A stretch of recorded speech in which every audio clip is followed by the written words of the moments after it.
د شیخ مولوي اطیع الله صاحب د هر قسم بیانونو ترلاسه کولو لپاره زموږ چینلونه در سره جوین او سبسکرایب کړئ. الحمد لله نحمده ونستعينه ونستغفره ونؤمن به ونتوكل عليه ونعوذ بالله من شرور أنفسنا ومن سيئات أعمالنا. من يهده الله فلا مضل له ومن يضلله فلا هادي له. ونشهد أن لا إله إلا الله وحده لا شريك له.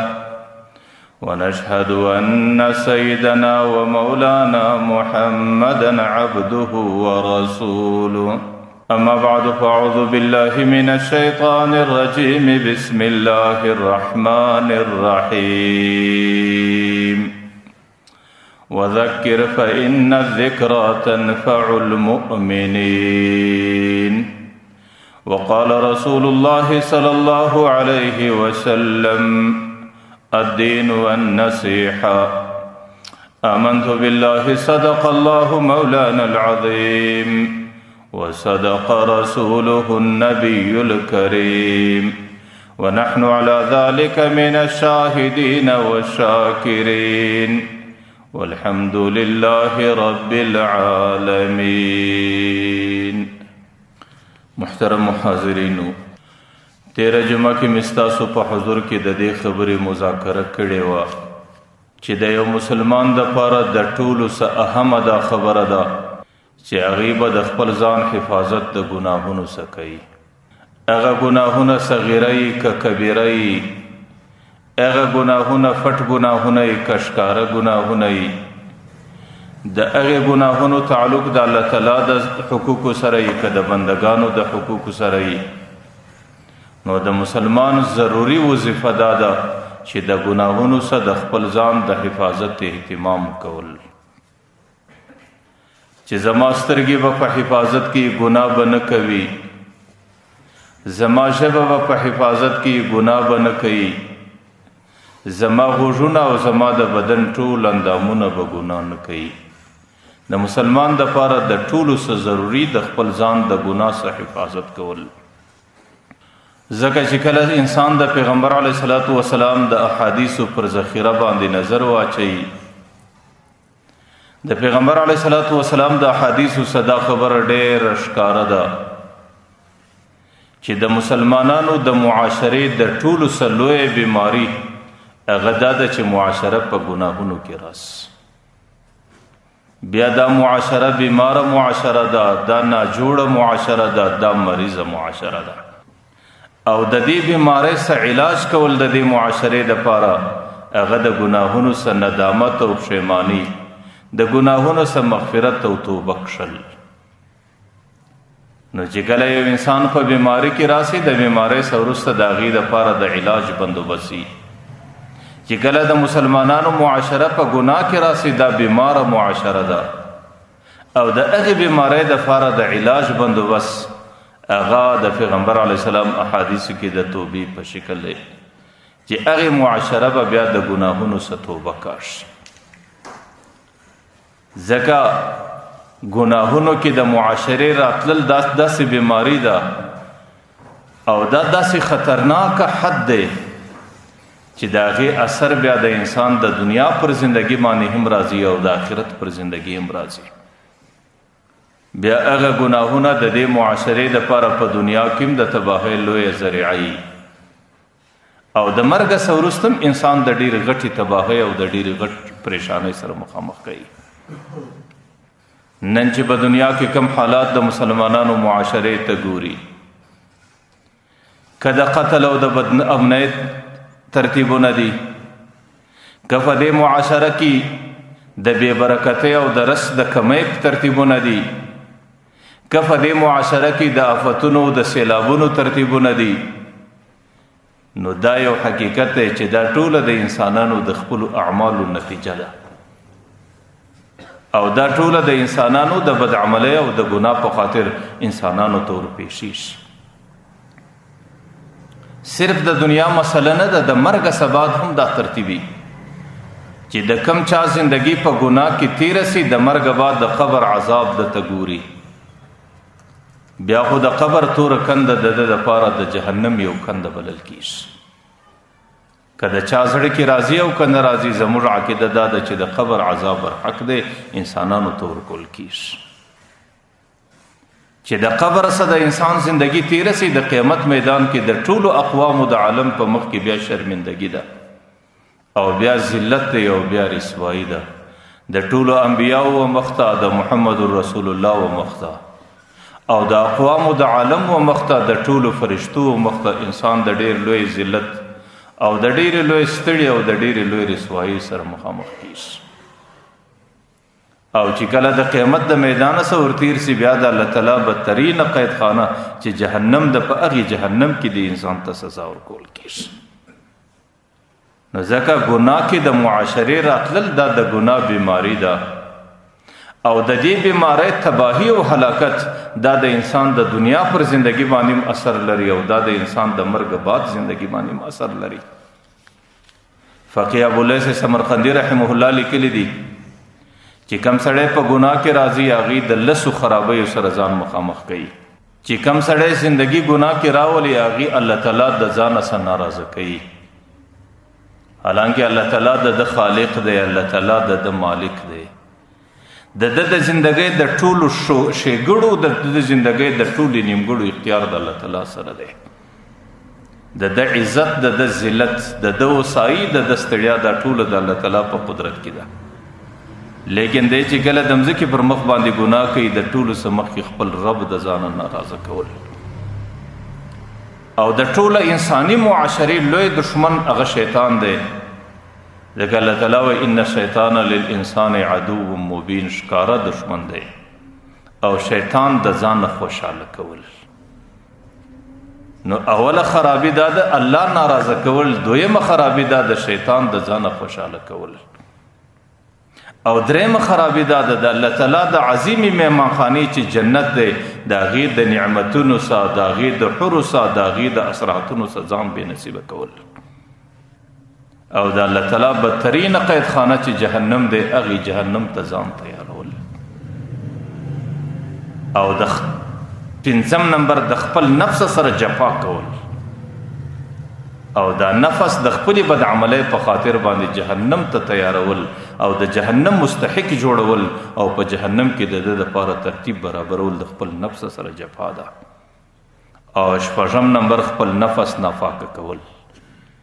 ځکه ګناه یو قسم ګندګي ده، ګناه یو قسم نجاست دی، ګناه یو قسم بدبویي ده. چې کوم نفس په ګناه کې راسي، هغې په ګندګي او نجاست او بدبویي کې راسي. نو پنځم نمبر د خپل نفس سره جفا کول، او شپږم نمبر خپل نفس ناپاک او ګنده جوړول. او د دې سره سره چې کومې فرشتې الله تعالی د انسان د حفاظت لپاره مقرر کړي دي، هغه فرشتې ستړي کول. ځکه هغه دې ته مجبوره دي چې بیا به د ګناه لیکي، هغې دې ته مجبوره ده د ګناه به محفوظه کوي،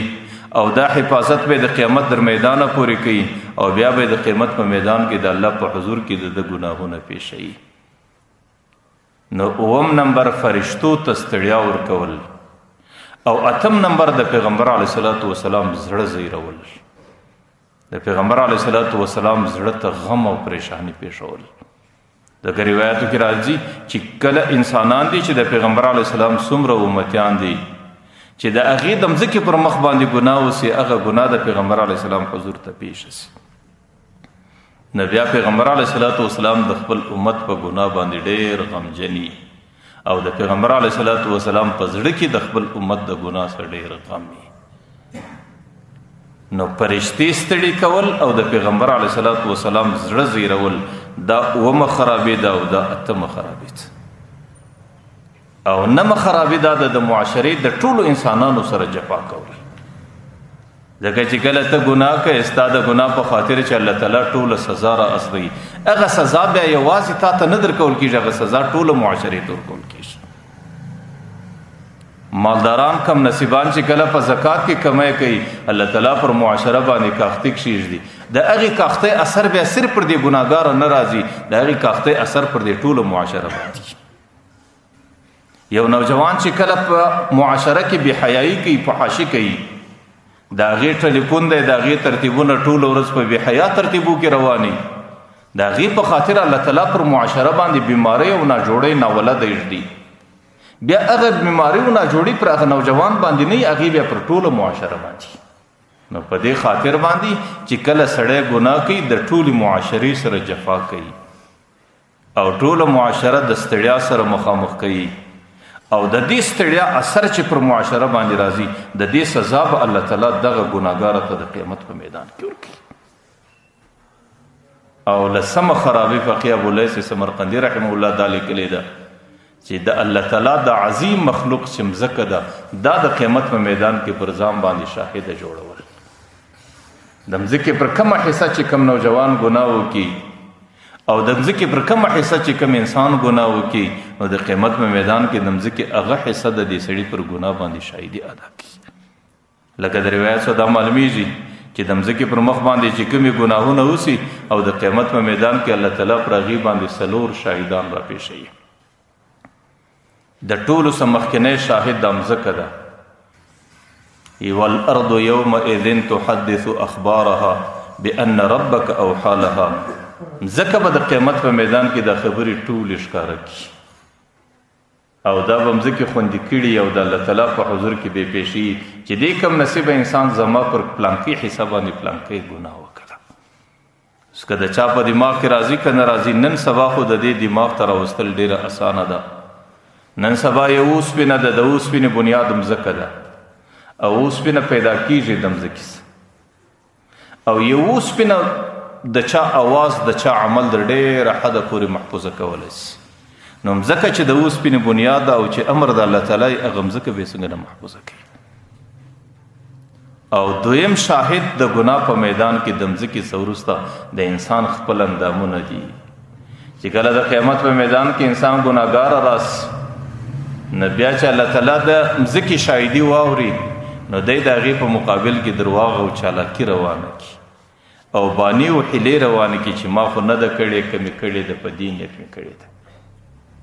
نبی الله تعالی ملائکه الیوم نختم علی افواههم تاسو پر دې خپل باندې مهر ولګوي وتکلمون ایدیهم وتشهد ارجلهم بما كانوا یکسبون بلا سنم شاهدی ور باندې کوي سترګم شاهدی او د ور باندې کوي او لاسونه او پښې او د بدن ټول اندامونه بیا شاهدان دي مولانا روم رحمت الله علیه چشم بگوید کردیم غمزه حرام سترګې ناری کی چې په ما باندې حرام نظرونه کول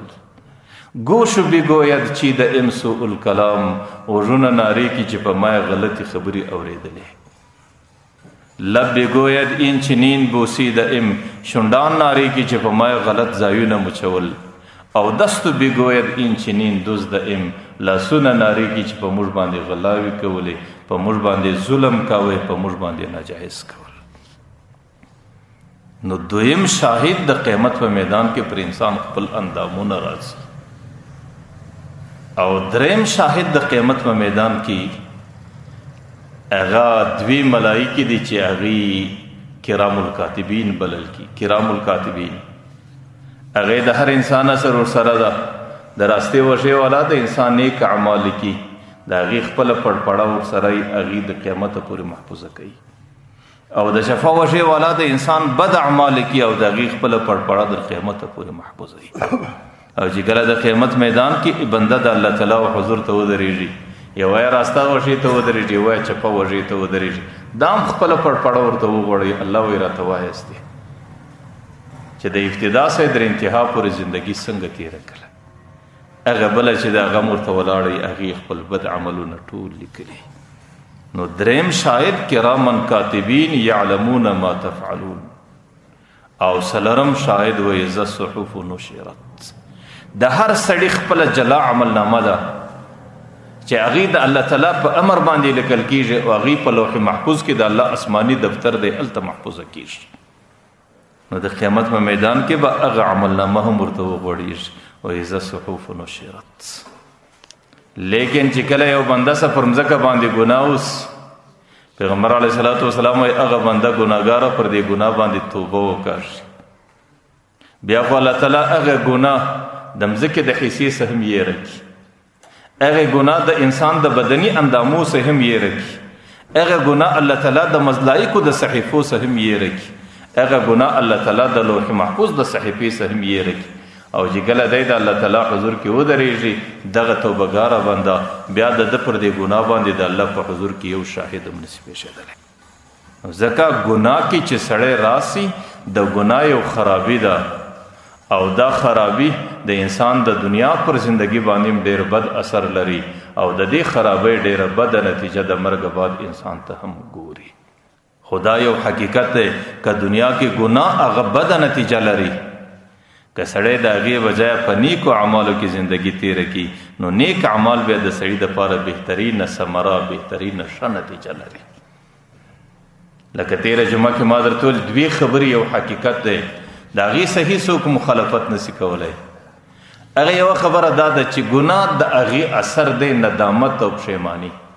چې ګناه د سړي څه وسو یا به په دنیا کې پښیماني ورله راځي یا به په مرګ او نیک عمل چې دی د هغې اثر دی عافیت او سلامتي چې کوم سړی نیکه زندگی تیره کړي د هغې نتیجه به د سلامتیا او د عافیت په شکل هم به په دنیا کې الله تعالی د آفاتو څخه سالم کړي عافیت به ورکړي او هم به په قبر کې هم به په قیامت کې هم به د مرګ بعد نو د ګناه اثر ندامت او د نیک عمل اثر سلامت په دې دوه خبرو کې در اوسه چا اختلاف نه دی کړی تاسو ګورئ دا کیدی نسی لکه څنګه چې اور یو ځای پروت دی د هغې اثر ګرمایي ده نو اور خپله ګرمایي خامخا ښکاره کوي دغه رقم چې یو ځای واوره پرته یخی پروت وي د هغې اثر بیا خونکي ده یخوالی دی هغې هم خپل اثر خامخا ښکاره کوي نو که ګناه انسان ته ندامت ورکوي پښیماني ورکوي دغه رقم نیک عمل بیا انسان ته راحت او سلامتیا او عافیت ول ورکوي ځکه یو مسلمان که د خپلې زندګۍ عافیت غواړي سلامتیا غواړي د هغې اولنی قدم دا دی چې د ګناه سره ګرځېدل او دویم قدم دا دی خپله زندگی په نیکو اعمالو کې روانول غالبا نزهة البساطین یو کتاب دی هغې کې یو واقعه لیکلې ده چې هغې کې هم زموږ او ستاسو دپاره ډېر لوی عبرت د یو بزرګ په حواله باندې لیکلي دی یو بزرګ دی د بیت الله طواف کوي هغه بزرګ وایي چې د طواف په دوران کې یو زنانه ده هغې په ډېره جذباتي شکل د بیت الله په طواف کې روانه ده او په ډېر لوړ اواز باندې دا کلمات وایي یا کریم یا کریم عهدک القدیم ای کریم ذات ای کریم ذات ستا وعده ډېره پخه وعده ده ستا وعده ډېره زړه وعده ده ستا وعده ډېره کلکه او پخوانۍ وعده ده هغه بزرګ وایي چې کله د زنانې دا خبره ما اورېدله نو هغه زنانې سه یې پوښتنه وکړه چې زنانې د الله تعالی کومه وعده وه الله تعالی ته پیښه یې هغه زنانې د طواف پس وروسته بره د لاس ونیولم ول که چیرې ستا سره موقع و وخت زه به د الله تعالی د وعدې یو پس منظر درته بیان کوم چې د هغې په خاطر زه د کومو حالاتو سره مخامخ شوی ما ورته وویل چې راته بیان یې کړه هغه زنانې خپل کلی او وطن راوښوی چې دا مې کلی و دا مې وطن و د دې کلي و وطن څه د بل کلي پر طرف د بل وطن پر طرف تلم او په مابین کې دریاب او کښتۍ وله په هغه کښتۍ کې روانه یم او یو ماشوم بچی را سره دی او په کښتۍ کې ډېر خلک دي او په هغې کې د تجارانو ډېره لویه ډله سپره ده او ټول مسافر دي د دریاب د یو غاړې څه بل غاړې ته ځي او د کښتۍ سفر د اکثره د هوا پر مزاج که چیرې هغه هوا په دې پسې سمه راسي نو بیا خو کښتۍ سړی صحیح در منزله رسي او که چیرې هوا بعد مخالف ورله راسي هوا مخالفه سي بیا چې کښتۍ بې اختیاره کله بیا چې د سمندر پر کومه جزیره او دریاب پر کومه اړخ کونج باندې وغورځوله هلته یې وغورځوله او کله کله په دې سمندر کې یو ځای ګرداب د اوبه داسې پرله ګرځي د دې معنا دا چې دا ځای ډېر ژور دی او هغه ژور ځای کې کله کله چې کښتۍ راسي هغه په څرخ واخلي نو بیا دا د کښتۍ د غرقېدو علامه وي چې دا کښتۍ غرقېږي نو هغه زنانه وایي چې زه کله په کښتۍ کې روانه وم د الله تعالی فیصله وه د الله تعالی اراده وه نو هغه کښتۍ د دریاب په ګرداب کې راغله او زما سره ماشوم بچی را سره دی او هغه کښتۍ غرقېدو ته قریبه شوله چې څومره انسانان په دریاب کې په کشتۍ کې سپاره دي هغه ټول غرق سو کشتۍ غرق سول لیکن الله تعالی ماته د دې کشتۍ پر یو تخته باندې د خپل بچی سره نجات راکې ما په دې تخته پورې د خپل بچی سره ځان ټینګ کړی دی او پر دې تخته باندې ناست یم تخته باد په مخ واخست او دا یو اتفاق چې د هغې کشتۍ سه یو بنده بل خلاصولو چې هغه یو تور حبشي بنده و هغې هم د کشتۍ یو تخته نیولې و پر دې تخته باندې سپور او د ټولې کشتۍ سه زموږ د 2 کسانو نجات او چې کله زه درې یو ځایه پورې په کشتۍ کې رالم هغه حبشي د خپله تخته را سره نزدیک کله چې هغې زما سره په دې دریاب کې کم حرکات کول ما ته د دې حرکاتو څه د هغې د غلط فکر او د غلطې ارادې اندازه وسوله چې دا سړی ما ته غلط فکر او غلط اندازه لري او چې کله هغه خپله تخته را سره نزدیک کله نو هغې ما ته د خپلې ارادې اظهار وکړي چې عام طور نارینه د زنانې څه کومه اراده لري نو ما هغې ته د خدای روی پیش کړي چې دا حالت او دا د کشتۍ د سر سفر او پر تخته باندې روان او ټول غرق سو او یو ما تا ته الله زندگی را کړې ده هغه هم نه د معلومه چې در کومه وخته پورې او کومه نه او په دې وخت کې دا غلط حرکت کول او د دې غلط حرکت په شکل بیا د خدای حضور ته پیښېدل نو هغې سړي ته مې د خدای روی ونیوی چې سړی دا زمانه دا وخت دا حالات دا ځای د دې نه دی هغه سړي چې کله د خپلې ارادې سره نه ګرځېدی نه زما هغه ماشوم بچی بېده دی بره مې داسې په نوکاره کوي خوږ مې کوي هغه ماشوم چیغې کړې ما په دې نیت چې زه به په ماشوم باندې ځان اخته کړم د دې سړي د دې غلط ارادې څخه به ځان خلاص کړم هغې چونکې د هغې پر مزاج د هغې پر طبیعت باندې هغه خپله شهواني تقاضا سپروله هغې په یو شکل نه ګرځېدی نو آخر ما ورته ته دا بچی ونیسه چې زه لږ پر دې خپله تخته باندې ځان برابر کړم یو نو چې کله بچی ولیدی ما په دې نیت باندې دا بچی باندې دی اخته کوي چې زه به په یو شکل ځان خلاص کړم دی چې په دې پوسلو برای زما بچی په دریاب کې وغورځوي نو زه ډېره حیران نسوم زړه مې راپورته سو او زړه مې ډېر جوش وکړ او دې وخت کې چې سړي باندې ګناه برابره سي او سړی په خپله اراده باندې د ګناه څخه خپل ځان را وګرځوي او په دې وخت کې چې سړی د الله تعالی حضور ته لاس پورته کړي په الله قسم دې وخت کې سړی مستجاب الدعوات شي چې کله پر ګناه باندې برابر سي او د الله د بیرې د ګناه صبر ته ځان راوګرځئ او دې وخت کې تاسو دعا وکړئ چې دعا څومره اثر لري نو هغه زنانه وایي ما لاس پورته کړي یا الله زه په دې حالت کې یم او یا الله دا سړی زما سره یو غلطه اراده لري او یا الله ته زما او د دې په مابین کې یو حایل واقع کړي چې ما او دې زه ورک سو هغه زنانه وایي زما په الله قسم چې یو بد حیوان د دې دریاب سره وغورځېدی دغسې هغه سړی یو دم په خوله کوي چې دغه سړي حقیقت بیا ښکاره نه سو وایي چې کله زه پر کښتۍ باندې وم کښتۍ پر تخته باندې وم دې تختې په یو جزیره کې وغورځولم او هغه جزیره چې و هغه ډېره سرسبزه ډېره ښایسته او په هغې کې ډېر واښه دي او ډېره شنګښتیا ده نور که نه زه دا ورځ د ورځې واښه خورم هلته اوبه ورپسې څښم 4 ورځې ما په هغه جزیره کې تېرې کړي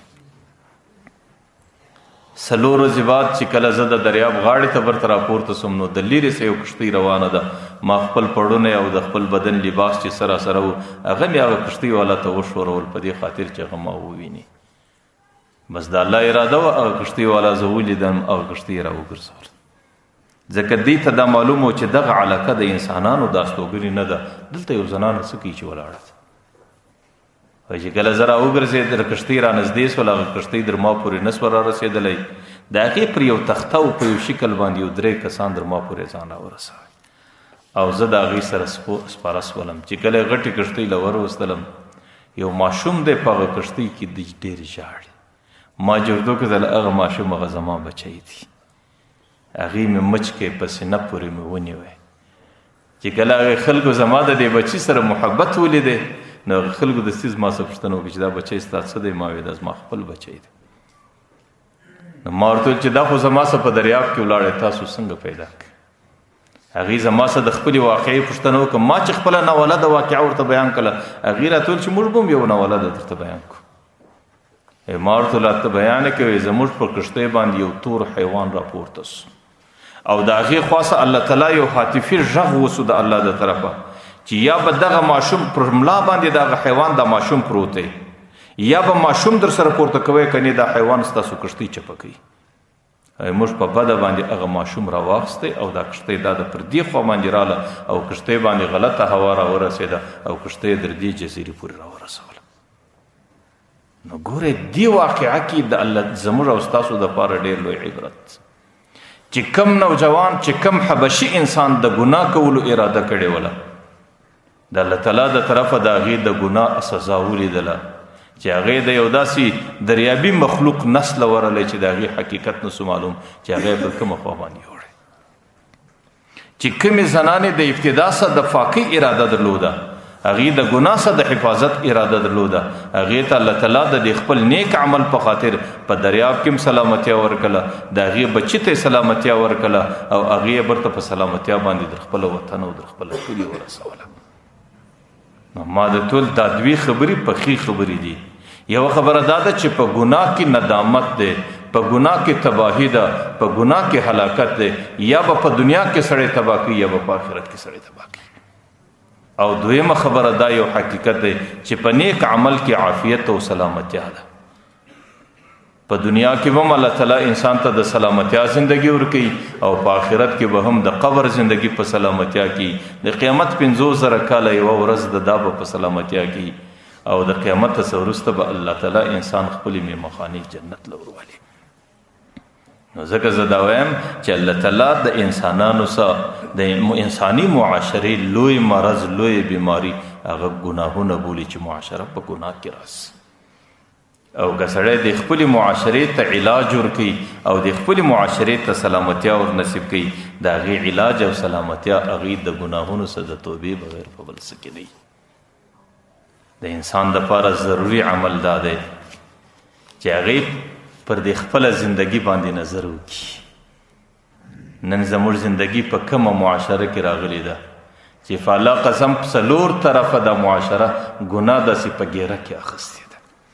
که د هغې نارینه دي که د هغې زنانه دي که د هغې نوجوانان دي که د هغې د فاخه عمر انسانان دي که هر قسم انسانان نن په دې معاشره کې الا ماشاء الله چند کسان بخلاصي دا معاشره مکمله ګناه په گرفت کې اخیستې ده. نو پکار دا دی سړی پر د خپله زندگی باندې لږ نظر وکړي د خپل سهار فکر وکړي د خپل ماښام فکر وکړي د خپلې ورځې فکر وکړي د خپلې شپې فکر وکړي چې زما سهار څنګه تیریږي زما ماښام څنګه تیریږي زما ورځ څنګه تیریږي زما شپه څنګه تیریږي. که چیرې په سهار کې که چیرې په ماښام کې که چیرې په ورځ په شپه کې د انسانه څه ګناهونه کیږي د هغې ګناهونو څه ځان خلاصول د هغې ګناهونو څه د الله تعالی حضور کې توبه کښل هغې ګناهونو څه پښیماني ښکاره کول. ما درته ویل د ګناه سیلاب را روان دی او ګناه د سیلابونو په شکل په دې کورونو ننوځي. د اوبو سیلاب په الله قسم دومره خطرناک نه دی لکه نن چې د ګناهونو سیلاب زموږ ستاسو په کور راننوتی چې لوی لوی ګناه په څومره عام شکل په دې معاشره کې روان دي او ورځ د رابله ګناه په معاشره کې ترویج او رواج پیدا کوي او دیده دانسته داسې قومونه سته داسې انسانان سته داسې طبقات او ډلې سته چې ورځ په ورځ د ګناه ته نور په معاشره کې ترویج ورکوي او ګناه په معاشره کې نور رواجوي او ګناه چې څومره په معاشره کې عامه سي هغې عمره په معاشره کې بیا خطرناکه ګناه په دې خاطر چې بیا معاشره کې چې ګناه عامه سي هغې ګناه سه بیا الله تعالی انسان ته دماغ کې توبه نه ورچي. لکه یو شی چې عام سي سړی ورسره عادي سي چې ورسره عادي سي بیا سړي ته تکلیف نه ورکوي چې تکلیف نه ورکوي هغه پر سړي باندې بوج نه ګرځي او کوم شی چې پر سړي باندې بوج نه وي هغه د ځانه څخه د لرېوالي سړی کوشش هم بیا نه کوي. نو ګناه چې څومره عامه سي هغومره خطرناکه سي. ځکه خپله زندگی بې جلوه نه لکول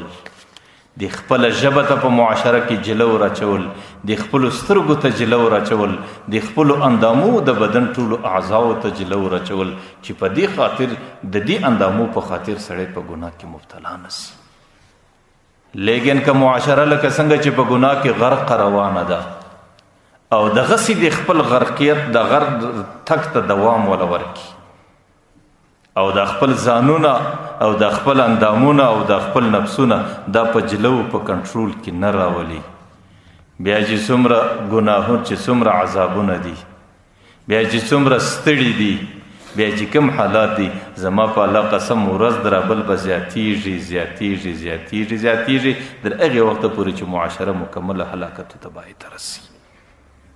ځکه دا ټوله زموږ او ستاسو د ګناهونو نتیجه ده او د ګناهونو دغه ترتیب دی. زه په دې خبره باندې نور نه ځم.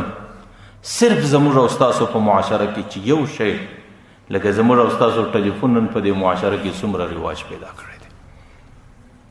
چې نارینه په کم شکل استعمالوي، زنانې په کم شکل استعمالوي،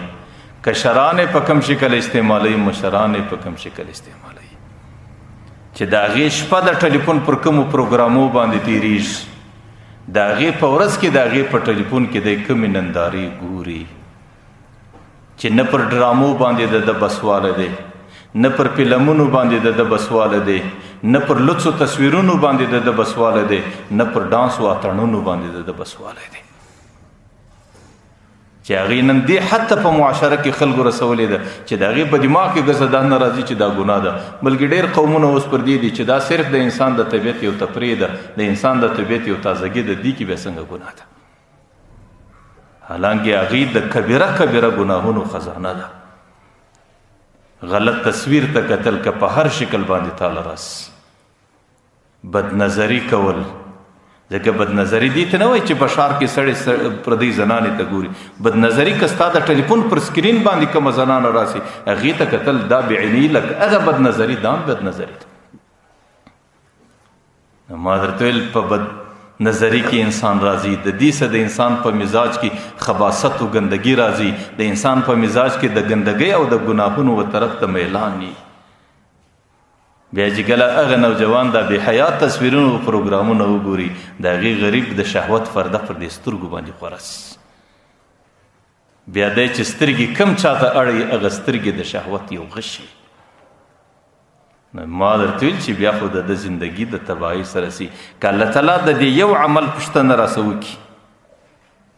چې حالانکه ما او ته سهار هم استعمالوو، ماښام هم استعمالوو، د ورځې هم استعمالو، د شپې هم استعمالو، زما په الله قسم چې د دغه یو عمل سزا الله تعالی په دنیا کې ما او تا ته راکوي. بیا هم قتلونه را باندې کم دي چې زما او ستا په معاشره کې دي، سیلابونه را باندې کم دي چې زما او ستا په معاشره کې دي، او بدامنۍ را باندې کمې دي چې زما او ستا په معاشره کې دي، او مسکنت او غربت او ګرانۍ او بیکارۍ را باندې کمې دي چې کمې زما او ستا په معاشره کې دي. که الله تعالی د دې یو عمل سزا ما او تا ته راکړي چې زما او ستا نارینه، زما او ستا زنانه او زما او ستا مشران او کشران نن په کوم حالت کې زندگی تیروي. ځکه زه دا وایم چې ګناه کول دا د معاشرې ناسور دی، ګناه کول دا د معاشرې کینسر دی، او چې کومه معاشره کې ګناه راله هغې ته د تباهۍ بغیر نور هیڅ نور پاتېږي. خو د دې ناسور او د دې کینسره څخه معاشره ځان خلاصي د هغې دپاره واحده لار چې په اجتماعي شکل توبه کښل،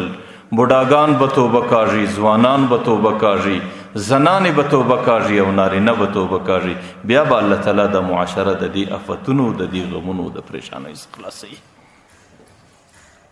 زه دا وایم ټیک ده په معاشره کې عبادات کول هم ښه خبره ده چې سړی به لمنځونه کوي، سړی به عبادتونه کوي،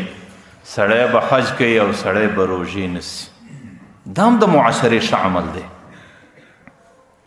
لیکن د دې څه مخکینی قدم هغې د ګناه څخه ځان ساتل دي. په معاشره کې نفلي حج دومره ضروري نه دی، په معاشره کې نفلي روژه ضروري نه ده، په معاشره کې تلاوت ضروري نه دی، په معاشره کې وظیفه ضروري نه ده، لکه څومره چې د ګناه څخه ځان راګرځول دا مخکې دي. ځکه ګناه دا یو قسم بدفریضي ده. یو سړی بیمار چې کله ډاکټر لراس او طبیب لراس، نو طبیب دستی د هغې د مرض علاج معلوموي چې دې سړي ته ورپېښه ده څه ده، او چې کله د هغې مرض ځان ته معلوم کړي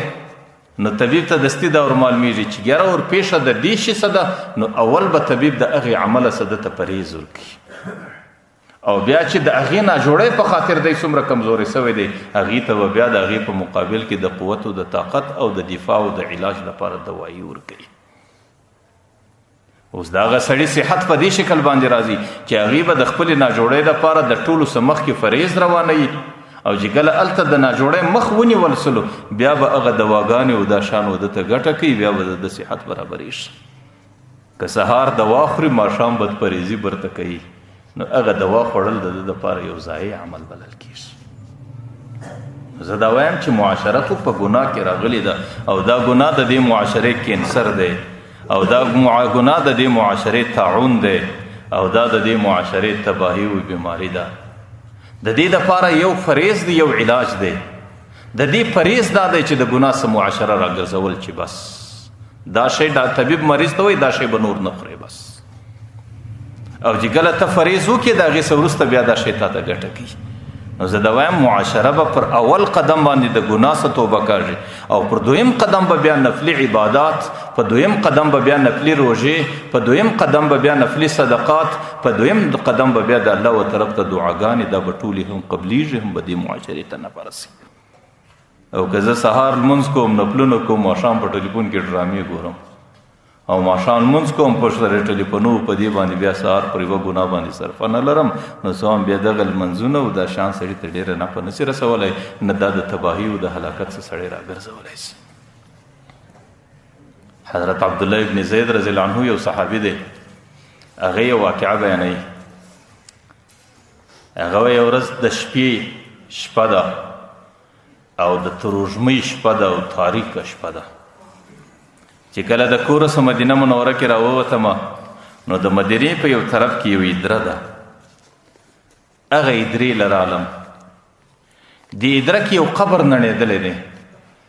د هغې قبر څخه یو سړی راوځي او هغه سړی داسې دی لکه زنځیر باندې چې تړلی لکه یو سړی چې د جیلخانې او د یو بد عذاب د ځایه څه تښتي هغه سړی په داسې ډېر بد حالت کې او د ډېر فریاد په حالت کې او په ډېر بد حالت کې په چیغو باندې راوځي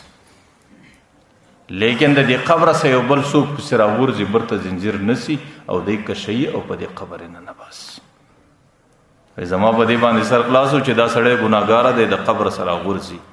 او هغه در شا چور پسې راوغورځېدل هغه ملایکه ده چې کومه ملایکه دته په قبر کې عذاب ورکوي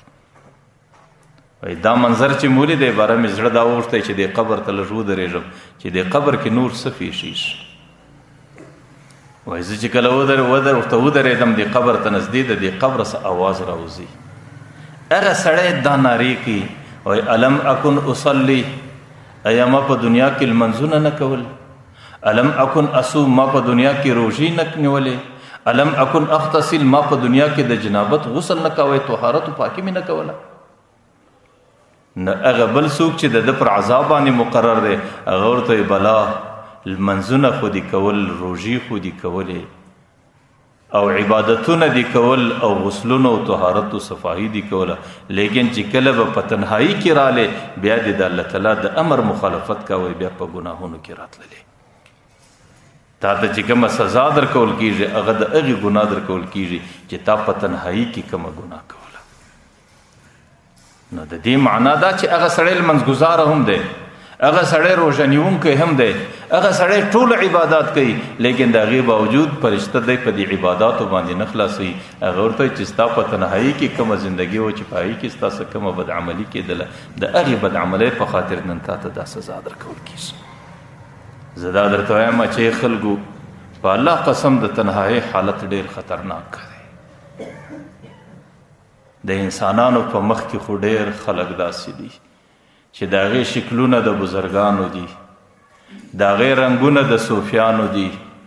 د هغې خبرې د دینداره خلکو دي او هغې چې کله خبرې کوي د دې زړه د دې خولې څخه د خلکو په مخ کې یو راوباسي لکه سړی چې وایي جهنم په سترګو باندې وي لیکن هغه غریب خپله تنهایي چې سره یوازې سي او چې بیا دی و ټلیفون خپله ګناه او ترتیب ول خلاص سي بیا هغه غریب په داسې ګناه کې راسي چې شیطان د ده د دې ګناه څخه شرمېږي زه دا درته وایم چې تنهایي ډېره خطرناکه ده او دا تنهایي د خلکو د مخه څخه سړی ځان یوازې کولی سي د خلکو په مخ کې ځان صوفي ښکاره کوی سي ځان بزرګ ښکاره کوی سي ځان دینداره ښکاره کولی سي لیکن د خلکو سره معامله نه ده معامله د الله تعالی سره ده او په تنهایی کې دیم الله ویني، په شپه کې دیم الله ویني، په یوازیوالي کې دیم الله ویني، او د زړه په ارادو دیم الله خبر دی، او د سترګو په اشارو دیم الله تعالی خبر دی، او د ژبې په پټو ویناګانو دی. وهو معکم اینما کنتم، چې هر ځای ته ځان ورسئ الله تعالی. والله علیم بذات الصدور، تاسو جلالین شریف کې لیکلي دي باسرار الصدور. الله تعالی د انسانانو د دې سینو په رازو باندې خبر دی. نو ما درته ویل خطرناک خبره دا ده چې د انسان د جلوت او د خلوت فرق راس. جلوت معنا د خلکو په مخ کې، د خلکو په مخ کې سړی هر څه کولی شي. بزرگ هم دی، صوفي هم دیندار هم دی، لیکن غریب چې کله په خلوت کې راسي بیا زندگی تباهی. خو انسان د الله تعالی په ستاري باندې نه دوکه کیږي. الله تعالی ډیر ستار ذات دی، الله تعالی ډیر پټونکی ذات دی، الله تعالی ډیر مهربان ذات دی. در ډیر حد پر سړي باندې پرده اچي. په دې مه مغروره کیږه، په دې مه دوکه کیږه. یو ورځ الله تعالی سړی د رسوایي سره مخامخ کوي. دنیا کې الله داسې ستار ذات دی چې ډیر خلک داسې ستا چې هغه غریب په باطن کې په ګناه کبیرو کې د هغې ورځ شپه تېرېږي، لیکن ظاهر خلک پر لاسو مچي وي پیر صاحب دی، بزرگ صاحب دی، مولوی صاحب دی، عالم صاحب دی، فلان دی فلان دی. نو ما درته ویل د الله تعالی ستاریم یو حد لري، در یو حده پورې الله تعالی د سړي عیب خوندي کوي، لیکن یو ورځ سړی د رسوایي او د ستړیا سره مخامخ کوي. ځکه زندگی دا په داسې شکل باندې تیرول چې د انسان په زندگی کې نیک عمل راسي، او د ګناه لکه څنګه چې اثرات د انسان پر زندگی باندې راځي، د نیک عمل ثمرات د انسان پر زندگی باندې راځي. لکه څنګه چې ګناه انسان د تباهی او د هلاکت سره مخامخ کوي، نیک عمل به انسان ته عافیت او سلامتیا ورکوي، او د نیک عمل په وجه انسان د ډېرې سلام د ټولو څه مخکې د ګناه څخه د خپل ځان حفاظت کول. لیکن څوک به وي چې هغه به په ګناه کې نه راغلی. زموږ عقیده دا ده چې صرف انبیا د ګناه څخه معصوم دي او صحابه د ګناه څخه محفوظ دي. ما او تا خو نه معصوم نه محفوظ، او زما او ستا سره نفس را سره دی، شیطان را سره دی، او نفس و شیطان یو ګړی سړی د ګناه بغیر نه پرېږدي. نو که چیرې په ګناه کې سړی راسي، نو بس ګناه خو بیماری د سړی ناجوړه سي، بیمار سي. او چې کوم څوک په بیماري او په ناجوړي کې رالی، د هغې دپاره علاج کول، او د ګناه بهترین علاج هغه توبه ده، د خپل رب سره خپل رب ته برتبر ګناه پښیماني کول. حضرت علی رضی الله عنه یو روایت را نقل کوي، وایي حضرت ابوبکر رضی الله عنه څخه دا روایت را نقل کوم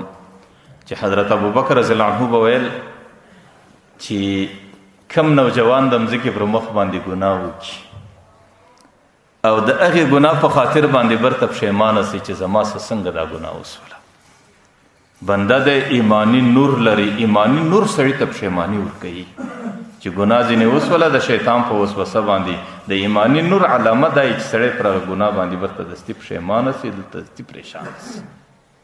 او چې کوم سړی پر خپله ګناه باندې پښیمانه او پریشانه سي، ولاړ سي مسجد له راسي، کور ته راسي، یو فارغه ځای له راسي، 2 رکعت اودس وکړي او 2 رکعت لمونځ وکړي،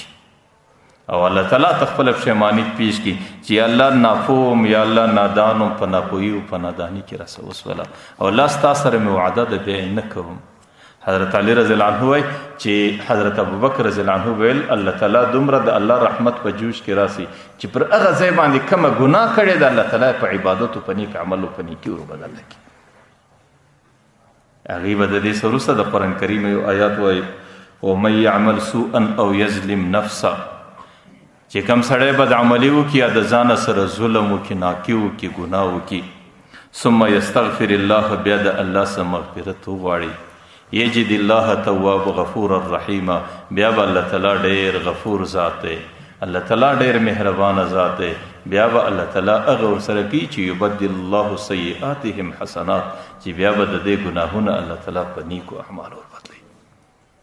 د بعضې تابعین یو روایت را نقل کوي، د یو نوجوانه څه ګناه وسوله، ګناه کیږي د انسانه څه، هغې برته د ګناه باندې پښیمان نه سلو،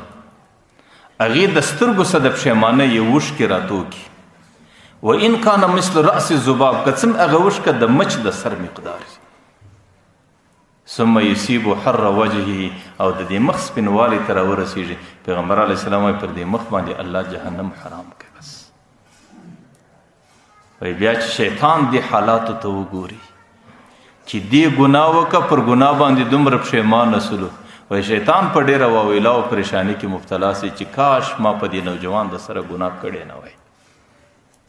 چې ما په دې نوجوان د سره څه ګناه کړی نه وای، نن به دغه اجر او دا ثواب د نه وای پیدا کړی. نو ځکه ګناه به کېږي، خامخا به کېږي، لیکن د ګناه څه وروسته بهترین ګناهګار انسان هغه دی چې هغې پر خپله ګناه باندې خپل رب ته پښیماني وکړي. او د پښیمانۍ نوم دویم نوم چې دی هغه توبه ده، او توبه سړی پر دې باندې وکړي.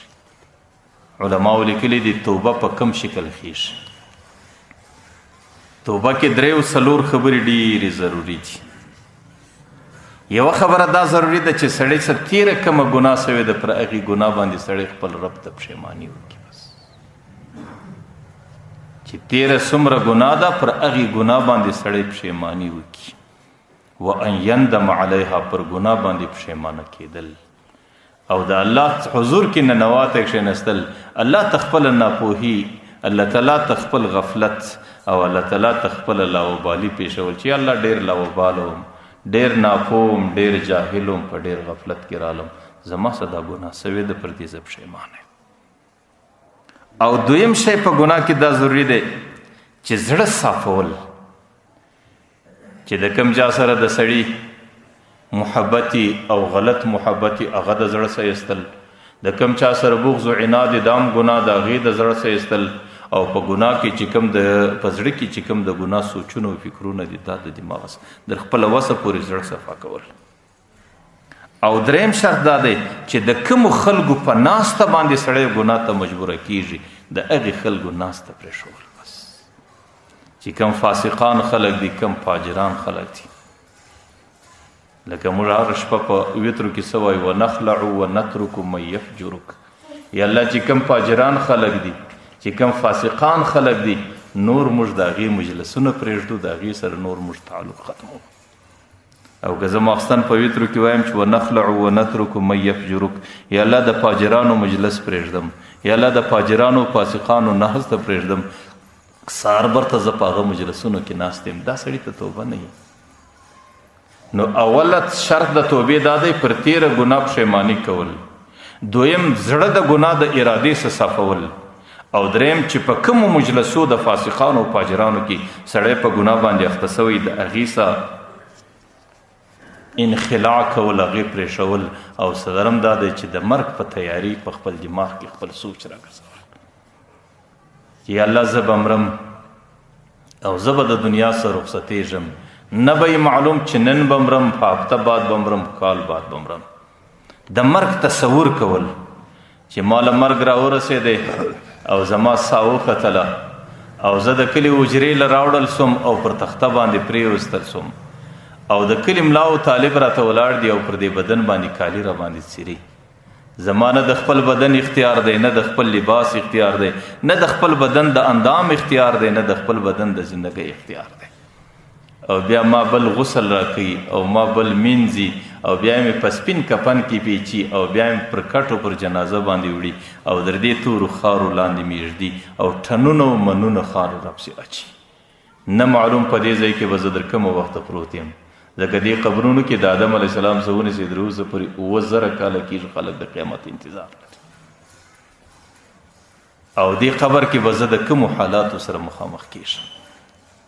او دغه سفر چې زه دې قبر له روانېږم، دا نه معلوم چې نن روانېږي که سبا روانېږي، دا نه معلوم چې په هفته کې د نن روانېږي که په میاشته کې روانېږي، دا نه معلوم چې په کال کې روانېږي که په څومره زمانه کې روانېږي. نو څلورم نمبر د خپل مرګ تیاری کول، د خپل مرګ تصور او فکر کول. نو علماو لیکلي دي چې دا 4 خبرې په دماغ کې همیشه راګرځول، یو پر تېره ګناه پښیماني کول، او دویم د ګناه د ارادې څخه زړه صفا کول، او دریم چې په کومو غلطو محفلو مجلسو کې د سړي ناست دی او د هغې په خاطر سړی په ګناه کې اخته سوی، هغې محفل پرېښول، او څلورم په خپل دماغ کې د ګناه د فکر او د ګناه د سوچ و وسوسې بجای د خپل مرګ فکر، د خپل قبر فکر، د خپل آخرت د فکر تصور کول. او چې کم سړي توبه دغه شان باندې وکړله بیا علماو لیکلي دي چې پر عامه معاشره باندې د دې سړي سره څو خبرې واجب دي چې عامه معاشره به د سره څنګه زندگی کوي. که چیرې په یو نوجوان باندې دی پوسي چې دی نوجوان نور د ګناه څخه توبه کښلې ده نو معاشره باندې دا واجب خبره ده چې یو به د هغې نوجوان نفرت د دماغه کاږي د هغې محبت به دماغ ته ورچي چې دا مخکې د الله تعالی مبغوض بنده او اوس د الله تعالی محبوب بنده دی او د الله تعالی د محبوب بندگانو سره به معاشره محبت کوي. نو عام خلک به دې سړي ته د محبت په نظر ګوري او نفرت به د دماغه څخه کاږي په دې خاطر چې د دې سړي اوس د الله تعالی سره محبت دی او د الله تعالی د محبوب بنده سره پر معاشره باندې محبت کول د واجب عمل دی. او معاشره باندې دویمه خبره دا ده چې دې نوجوان ته به دعا کوي چې الله تعالی پر دې خپله توبه باندې ثابت قدمه وساتي چې الله تعالی بیا د نفس او د شیطان په دوکه کې رانولي الله تعالی هغه زاړه حالت ته ونه رسوي. او دریم پر معاشره باندې دا دی چې دې نوجوان چې کومه زندگی په ګناه کې تېره کړې ده پر هغې ګناه به وده ته وریادوي نه پر هغه ګناه به پیغور نه ورکوي پر هغه ګناه به د ده دلازاري نه کوي. ځکه پیغمبر علیه صلات وسلام وایي من عیر اخاه بذنب یو سړي په یو ورور ته پر ګناه باندې پیغور ورکوي چې ولې پلانکي دې نه وکړو ولې پلانکی دې نه وکړو ولې ته نه وې او وقد تاب منه حالانکې هغه نوجوان د دې ګناه څخه توبه کښلې ده او دی بیا وریادوي او دی پر دې ګناه باندې بیا پیغور ورکوي. پیغمبر علیه السلام وایي لم یمت حتی یعملو الله در هغه وخته دې سړي له مرګ نه راولي دې پیغور ورکوونکي ته چې در څو په دغه ګناه الله اخته کړی نه. ځکه معاشره باندې دا دی چې پر هغې ګناه به بیا دې سړي ته پیغور نه ورکوي هغه ګناه به یادوي نه او د هغې ګناه ذکر به نه کوي او څلرم په نیکو کارو کې به د هغې سره تعاون و کومک کوي. نو معاشره باندې څلور خبرې پر معاشره باندې هم ضروري دي چې د دغه نوجوان چې د توبې په اراده باندې رالی د هغې سره به محبت کوي او دویم د ثابت قدمۍ دعا به ورته کوي چې الله تعالی پر دې توبه باندې ثابت قدمه وساتي او پر دې ګناه به د شرمنده کوي نه د ګناه پیغور به نه ورکوي او په نیکو کارو کې به د هغې بنده تعاون کوي. علماء لیکلي دي چې دغه نوجوان معاشره باندې خو الله دا کارونه واجب کو لیکن الله تعالی په خپله د دې سره څه کوي الله تعالی د خپل جانب هم د دې توبه کښونکي نوجوانو سره څلور عمله کوي. یو عمل دا دی چې د دې په باره کې پیغمبر علیه صلات وسلام وایي التائب من الذنب کمن لا ذنب له چې څومره ګناه یې وکړله د سترګې په رپ کې هغه ګناه ټوله د عملنامې څخه ختمه شوله. پیغمبر علیه صلات وسلام وایي دې نوجوان الله تعالی عملنامه داسې صفا کړه لکه په ټوله زندګي کې چې ګناه نه یې کړې. التائب من الذنب کیوم ولدت امه د عملنامه داسې صفا سي لکه په دې ورځ چې دی د مور سزو کړی او د مور سره چې سړی وضو کېږي ماشومي او دې وخت کې د هغې په عملنامه کې یوه ذره ګناه نه وي نو د ده په عملنامه کې هم ګناه نه. نو الله تعالی خو یو دا ورسره وکړو چې د ګناه سره داسې صفا کوي د تېرې ګناه سره لکه د مور سره چې پیدا سي. او دویم الله تعالی دا ورسره کوي چې شیطان ته وایي ان عبادی لیس لک علیهم سلطان دا زما نیک بنده دی نور زه ای شیطان تا ته پر ده باندې غلبه نه در کوم بس چې ته پر ده باندې غالبه سي او دی بیا په ګناه کې اخته کوي که ته دی په ګناه کې بیا اخته کوي زه په خپله باندې مرسته کوم. نو الله تعالی قرآن کریم کې ورته دا زما بنده دی نور ته پر ده باندې غلبه نه سي پیدا کولی. نو الله تعالی د شیطان د شرورو څخه محفوظه کړي. او دریم الله تعالی خپل محبوب جوړ کړي ځکه دا وعده الله تعالی قرآن کریم کې کړې ده ان الله یحب التوابین چې کوم څوک توبه وکړي الله تعالی د هغې سره محبت ساتي او چې کله الله تعالی د یو بنده سره محبت ساتي الله ته محب ویل کېږي هغه بنده ته محبوب ویل کېږي نو ځکه دی الله تعالی خپل محبوب جوړ کړي. لکه پیغمبر علیه صلات وسلام حدیث هم دا دی التائب حبیب الله چې کوم څوک الله ته په صفا زړه باندې توبه وکړي دا د الله تعالی حبیب دی دا د الله تعالی دوست دی. او څلرم چې کله د مرګ حالت راسي زندگی په توبه کې تېره سوه او په توبه باندې استقامت وسو د زکندن په حالت کې تتنزل علیهم الملائکه الله تعالی ملائکې ورته راواستي هغه ملائکې ورته راسي سر ته ورته کښېني هغه څه ورته وایي الله تخافوا ولا تحزنوا هغې ورته نه به بیریږي نه به اوس غم کوي. بیره دا معنا چې پر روان منزلونه چې دي په دې ټولو منزلو کې دي موږ ملګري یو. نه په قبر کې بیره سته، نه په قیامت کې بیره سته، نه پر پل صراط بیره سته، نه په حساب و کتاب کې بیره سته. والا تحزنوا، نه به پر پاته باندې غم کوي چې زما بچان به څه سي، زما زندگی او زما قریبان او زما پاته سوي به څه سي. د هغه موږ ذمواري، د هغه موږ ذمواري. وابشروا بالجنة التي كنتم توعدون. الله تعالی پر حالت د زکندن د ته جنت ورښکاره کړي. لکه حدیثو کې راځي یا د جنت یو سیب ورښکاره کړي، یا د جنت یو ګل ورښکاره کړي، یا د جنت د خپلو محلاتو یو منظر ورښکاره کړي. څه ورته هذه جهنم التي كنتم توعدون. دا هغه جنت دی چې ته اوس دې له روان یې. ته د دې کوره سره روان یې، هغه کور له ورځې. ته د دې زنانې سره روان یې، د جنت هغه حور له ورځې. ته د دې زندګۍ سره روان یې، د جنت هغه نعمتو له ورځې. نو بیا الله تعالی دته دا ټول ترتیبونه پر حالت د زکندنه مشکاره کی. نو الله تعالی خو یو